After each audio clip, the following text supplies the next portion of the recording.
Before Aegon Targaryen, there was no Iron Throne. No King's Landing. Just 7 kingdoms, 7 crowns, and 7 kings who each thought they couldn't be touched. Then one man landed with 3 dragons and proved all of them wrong. Aegon wasn't born a king. He was born on Dragonstone, a rock in the sea, the last scrap of a dead empire. His family had fled Valyria before it burned, and for generations they'd done nothing but wait on that island. Aegon was different. Tall, silver-haired, eyes like glass. He didn't talk much. He watched, and he remembered.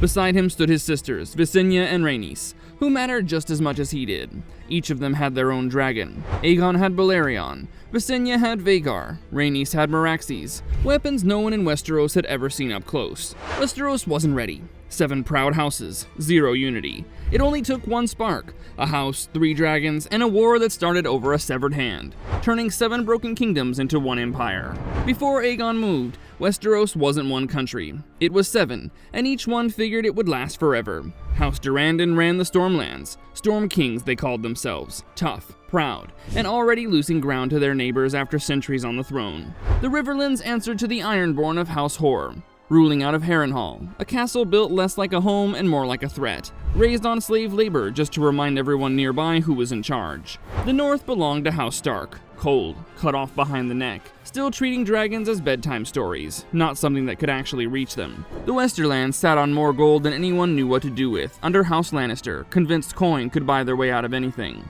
The Reach had House Gardener, rich, comfortable, sitting on the best farmland in Westeros, never once stopping to think what fire does to a harvest. The Vale belonged to House Arryn, tucked behind the Bloody Gate, certain no army had ever crossed those mountains and none ever would. And Dorne, ruled by House Martell, didn't rush and didn't scare.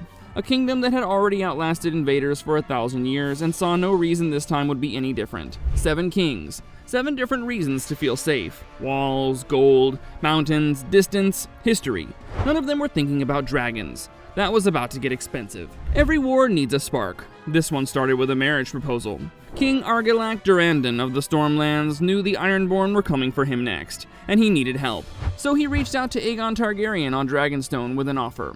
Land, an alliance, and the hand of his daughter, Princess Argella. On paper, smart politics. In reality, Argilac wasn't offering an alliance, he was offering a leash. Marry the daughter, tie yourself to the crown, and the dragons become someone else's problem to solve. Aegon saw through it immediately. He also didn't need a wife. He already had 2, his sisters, Visenya and Rhaenys, married under Valyrian custom. To Westeros, that sounded insane. To the Targaryens, it was just Tuesday. So Aegon sent a counteroffer: marry Argella to his closest companion, Orys Baratheon, rumored to be Aegon's own illegitimate half-brother. On Dragonstone, that read as a practical alliance. In Storm's End, it landed like a slap. A bastard. His daughter married off to a bastard. Argilac wasn't going to let the world think he feared dragons, so instead of a treaty, he sent something else. A box delivered back to Dragonstone containing the severed hands of the messenger Aegon had sent under a flag of courtesy. Inside, a note: "These are the only hands your bastard will ever receive from me." The box was open in silence, not shock, understanding. Rhaenys covered her mouth. Visenya leaned in and studied the hands like she was studying a weapon. Aegon closed the lid. "He wanted us to answer like animals," Aegon said. "We'll answer like kings." Argilac had just handed Aegon the one thing he needed: a reason. No army had moved, no sword had been drawn, but the war had already started, sealed inside a box, sent by a king who valued pride over peace. He was about to learn exactly how costly that was. If Argilac lit the fuse, Harren the Black was about to find out where it led. Harren ruled the Riverlands from a castle he'd spent 40 years building. 40 years of slaves hauling stone and cutting forests so Harren could have the tallest, most arrogant fortress in Westeros. 4 towers clawed at the sky, like a giant's fingers. Walls so thick they looked less like a building than a mountain someone had carved on purpose. Harren believed in those walls the way other men believed in gods. So when Aegon's army reached his gates, Harren didn't panic. He agreed to meet him, not out of respect, but out of curiosity. He wanted to see the face of the man who thought he could take a kingdom with a handful of soldiers and some overgrown lizards. Aegon offered a way out. Yield. Keep your islands. Keep your sons alive. Harren didn't look at the army behind Aegon. He reached out, touched the stone of his wall, and said, in effect, good luck. No ladder reaches these towers. No ram breaks his stone. Stone doesn't burn. Aegon looked up at the towers. Dragons fly higher than walls. Harren laughed and walked back through the gate. That night, Balerion rose so high the torches of Harrenhal looked like dots below him. Then the fire came. Slow, Methodical, not chaotic. The stone didn't collapse. It reddened, then glowed, then started to melt. Men on the walls dropped where they stood. Armor turned into an oven. Harren and his sons hid in the deepest halls they could find, trusting the stone to save them. It didn't. There was no flame down there, just heat, the kind that doesn't care how thick the walls are. By morning, Harrenhal wasn't a fortress. It was a scar on the landscape. Aegon walked into the ruins and gave one order. Gather every sword, every broken blade, every piece of metal that used to mean something. Then the river lords started arriving one by one, then in groups. Men who'd served Harren days earlier now kneeling before the man who'd burned their king alive. Edmure Tully was first. Harren is dead, he said. We rose against him, not for you. Aegon didn't punish them, and didn't ask for oaths right away.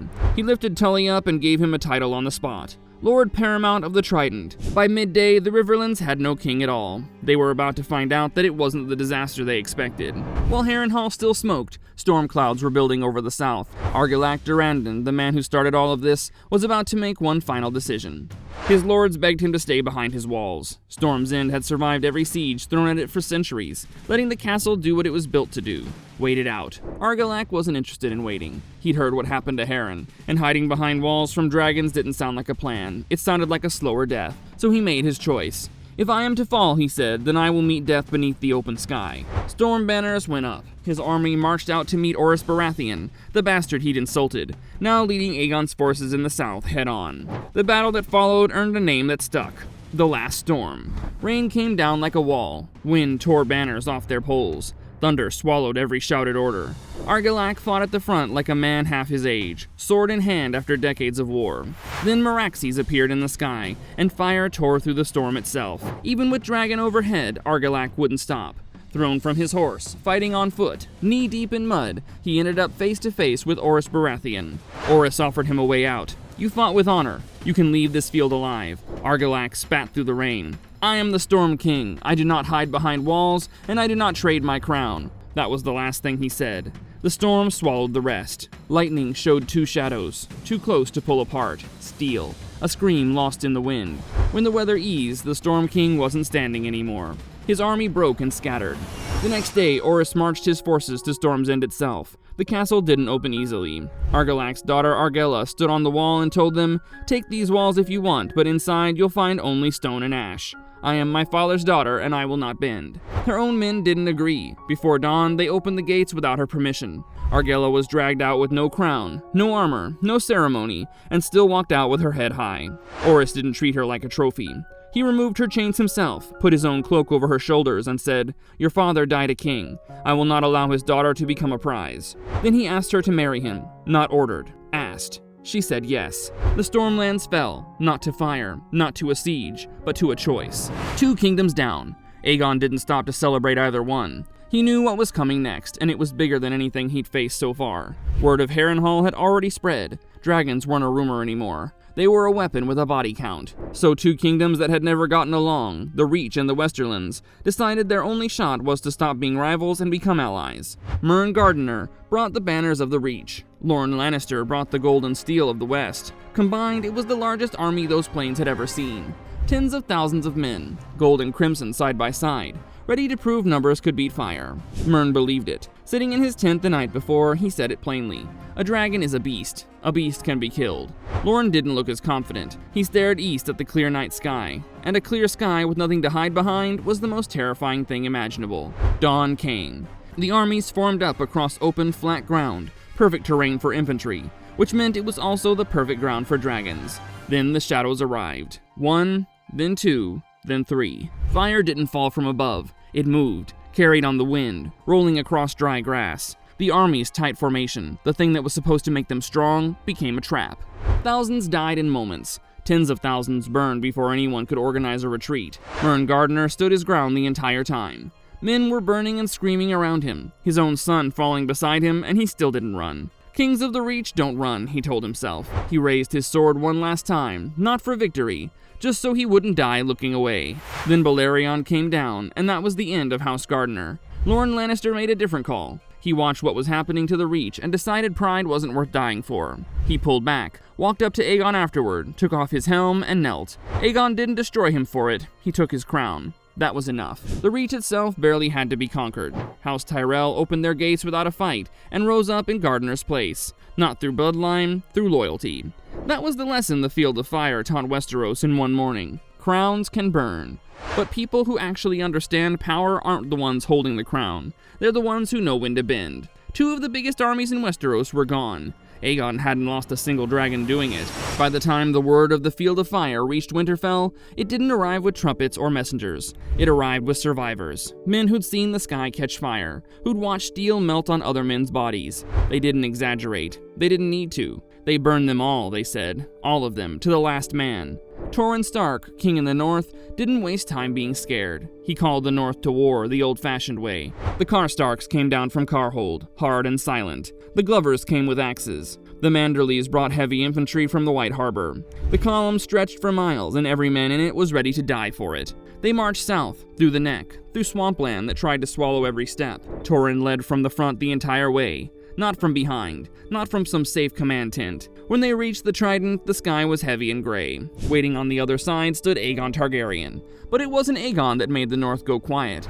It was what stood behind him. 3 dragons, filling the sky. Wings blocking out the light. Nobody in the north had ever seen anything like it. Nobody was prepared for it. That night, in the king's tent, the argument split the room. Some wanted to fight anyway. Some said this wasn't even a battle anymore, it was an execution waiting to happen. Torrhen's own brother offered to sneak in at night and try to kill the dragons himself. Nobody had an answer for how you actually kill fire. At dawn, Torrhen made his choice. He didn't raise his sword. He didn't order a charge. He got on his horse and rode forward alone. His men followed without a single shout. He crossed the river, stood in front of Aegon Targaryen, got off his horse, and knelt. That's why history remembers him differently than other kings who fell in this war. Not as the last king in the north, as the King Who Knelt. The men who were actually there that day knew the truth. He didn't lose anything. He saved everyone he could. High in the mountains, the Vale believed it was the one kingdom dragons couldn't touch. The Bloody Gate had swallowed entire invading armies without a scratch. Shara Aren, ruling in her young son's name, believed the mountains would do what mountains always did, protect them. Then one afternoon, the walls of the Eyrie started to tremble. Not thunder, something else. Shara ran through her own castle trying to figure out what was happening, and by the time she reached the courtyard, it was already too late. Vhagar stood there, wings folded, filling the entire yard. Beside her, calm as anything, stood Visenya Targaryen, with Shara's own son. The boy was touching the dragon's scales like it was the greatest day of his life. "Mother, he's warm," he said. Shara's voice barely held steady. Step away from him. The boy didn't move. He looked up at Visenya instead of his own mother. She said we would fly. That's the moment the veil fell, and nobody threw a single punch. Visenya offered the boy her hand. He took it without hesitation. Together they flew a circle above the clouds while his mother stood alone in the courtyard, watching the one thing that was supposed to protect her family disappear into the sky. When they landed, the boy was laughing. "Mother, we flew," he said. But he wasn't a king at that moment. He was just a kid who'd been shown exactly who held the power now. Shara Aren walked forward, took off her crown, and set it at Visenya's feet. No battle, no siege, no blood. Just a mother realizing that height had never protected her at all. 5 kingdoms down, and they'd come apart faster than anyone expected. Some through fire, some through fear, some without a single sword drawn. Back at Aegon's camp on the Blackwater, hundreds of swords sat piled in the courtyard. Rusted, bent, bloodstained. These weren't leftover weapons, they were trophies. The blades of every fallen king and lord who tried to stand against him. Balerion lay at the far end of the yard, watching the pile like he'd already understood what was about to happen. Aegon walked over, placed a hand on the dragon's snout, and Balerion opened his jaws. The fire wasn't fast. It was slow, deliberate. The swords blackened, glowed red, and ran together like rivers of molten metal. The smiths standing around didn't look at the flames directly. They lowered their heads, because everyone in that courtyard understood what was being built. Not just a chair, a symbol. 2 swords became one, then another joined, then another. The shape that came out of it wasn't elegant. It was ugly, sharp, uneven in every direction. That was the point. It was never supposed to look comfortable. While the smiths were still shaping it with their hammers, a messenger rode in on a horse practically dead on his feet. Not good news. But that's a story for later. For now, the throne kept rising out of the fire, one hammer strike at a time. Word had already spread through every corner of the 7 kingdoms. Kingdoms that had spent centuries hating each other were bending the knee, one after another, faster than Aegon himself probably expected. Even the ones who'd sworn they'd rather die. Rhaenys put it simply, they bend while they see fire. Visenya wasn't convinced, but not to rule. That difference mattered more than either of them realized. Fear gets you a kneeling crowd. It doesn't get you a kingdom that holds together once the dragons fly home. Old Town didn't need convincing. The bells did the talking. Aegon walked into the Great Sept with his sisters on either side. 3 figures moving like one decision. The Septon looked at him for a long moment before speaking. "You have come not as an enemy, but as one who will rule." Aegon didn't hesitate. "I have come to make one." He lifted the crown himself and placed it on his own head. For a second, the Sept went completely silent. Then the bells started ringing, louder everywhere. The people dropped to their knees. The Conqueror had become a king. 6 kingdoms were his. 1 was left, and it was about to become the hardest fight of his life. 6 kingdoms had fallen. Dorne didn't blink. While Old Town rang bells for their new king, Dorne stayed dead silent. No messengers, no surrender, no fear. When Aegon's envoy rode out to deliver the same offer that had worked everywhere else, Miriam Martell, old and unbothered, gave him one answer. Dorne does not kneel. Not to kings, not to dragons. Aegon didn't take that well. 3 dragons flew south, and the desert burned the way Harrenhal had. Castles cracked. Towers melted. Fields turned to ash. But nobody had seen this before. Nobody died. Because nobody was there. The Dornish had already vanished into the mountains, into caves, into the sand itself. They didn't fight fire with swords. They waited it out, then struck at night when the dragons flew home. Garrisons fell asleep and woke up surrounded by knives. Supply lines disappeared. Aegon's forces controlled Dorne only while dragons were in the sky above it. The second they left, the desert belonged to Dorne again. Then Aegon made a decision that would cost him more than any battle so far. He split his dragons up to cover more ground. Rhaenys took Meraxes south, low over a castle called Hellholt that looked abandoned. Too quiet. It wasn't abandoned. A scorpion bolt tore through the sky and caught Meraxes in the eye.